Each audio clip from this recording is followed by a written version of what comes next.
बघा, एका खांबाचा 1/4 भाग चिखलात आहे, खांबाचा 1/2 भाग पाण्यात आहे. जर उरलेला 3 मीटर भाग पाण्याच्या बाहेर असेल तर खांबाची एकूण लांबी किती, असा प्रश्न सोडवायचा कसा. लेकरांनो, प्रश्नामध्ये आम्हाला खांबाची एकूण लांबी विचारली. या खांबाची एकूण लांबी उदाहरणार्थ आम्ही इथं यक्स एवढी समजायची, गृहीत धरायची. आता गणित म्हणते खांबाचा 1/4 भाग चिखलात. मग चिखलात असलेला भाग किंवा भागाचं समीकरण काय? चिखलातील भाग याचं समीकरण काय? तर एकूण खांबाची जी काही लांबी आहे त्या लांबीच्या 1/4 भाग चिखलात आहे, म्हणून गुणीला 1/4 करायचं. इथे यक्स आणि 1 यांचा गुणाकार, 1/4 भाग चिखलात असलेला भाग. पुढं गणित काय म्हणते की खांबाचा 1/2 भाग पाण्यात आहे. मग खांबाचा पाण्यातील भाग इथंच लिहा. खांबाचा पाण्यातील भाग, खांबाचा पाण्यातील भाग किती बाबा, हा प्रश्न मनाशी. खांबाचा 1/2 भाग पाण्यात आहे, म्हणजे खांबाची जी काही लांबी आहे त्याचा 1/2 भाग पाण्यात. यक्स आणि 1 यांचा गुणाकार, 1 एक्स, नुसते एक्स मांडले तरी ते एक्सच आहेत, लक्ष द्या. म्हणजे खांबाचा पाण्यातील भाग किती सर? 1/2. पुढं गणित म्हणते तर 3 मीटर भाग पाण्याबाहेर, लक्ष द्या. मग या गणिताची सोडवण करायची कशी?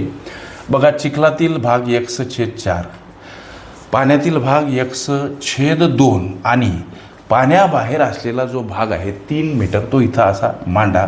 हा संपूर्ण झाला खांब मांडून, आणि हा संपूर्ण खांब किंवा खांबाची लांबी आम्ही एक्स समजली. म्हणजे गोष्ट ही आणि ही, याचा अर्थ या दोन राशी परस्पर विरुद्ध असलेल्या ॲज इक्वल आहेत, याच्यामध्ये साधर्म्य आहे.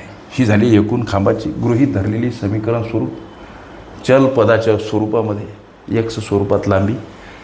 हे चिखलातील, हा पाण्यातील आणि पाण्याबाहेरील, म्हणजे या दोन्ही गोष्टी ॲज इक्वल अशा पद्धतीने करा आणि याची सोडवण करा. 1/4 असेच. आता छेद समान करायचा म्हणून इथं अंश आणि छेदाला 2 गुणाकार, इथं अंशातील 2x छेदात 4 अधिक 3 समोर x.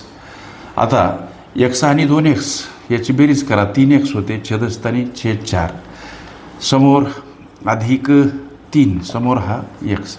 हा पूर्णांकयुक्त अपूर्णांक, याचा अंश अधिक रूपांतरण करण्यासाठी असलेली प्रोसेस. छेदाने पूर्णांकाला गुणा, अधिक असेल अंश मिळवा, वजा असेल अंश वजा करा, छेदस्थानी छेद जसाच्या तसा. म्हणजे 4 3 12 सर इथं, आणि इथं अधिक, हे अंश अधिक करायचा, लक्ष द्या. छेदस्थानी छेद मांडायचा, समोर x. आता 3x अधिक 12 या xकडे जाताना हे 4 गुणीला स्वरूपात मांडावे लागतात. संख्या परस्पर विरुद्ध बाजूने जाताना एखाद्या पदासोबत भागीला असेल गुणीला असेल भागीला, अधिक असेल वजा असेल अधिक, अंशस्थानी असेल छेदस्थानी असेल अंशस्थानी. हे काही गणितीय गुणधर्म पक्के लक्षात ठेवा. या अधिक 12ला इकडं असंच राहू द्या, 4xकडे जाताना 3x वजा स्वरूपात 12, लक्ष द्या. हे माप असेल लेकरांनो, मीटरमध्ये एक्सचं हे व्हॅल्यू 12 आलं. याचा अर्थ त्या खांबाची लांबी किती सर? तुमचा हा जो प्रश्न विचारला लेकरांनो, तुमच्या प्रश्नाचं उत्तर खांबाची लांबी, गोष्टी लक्षात घ्या. खांबाची लांबी किती, हा जो प्रश्न विचारला त्याचं उत्तर 12 मीटर. हे तुमच्या या विचारल्या प्रश्नाचं उत्तर. ओके. अपूर्णांकावरील शाब्दिक उदाहरणे, संकीर्ण प्रश्नसंच ह्या माझ्या प्लेलिस्ट अवश्य बघा. त्यामध्ये विविध स्पर्धकांनी विविध अंगांनी विचारल्या संभाव्य अशा असंख्य प्रश्नांचा सराव तुम्हाला करता येईल.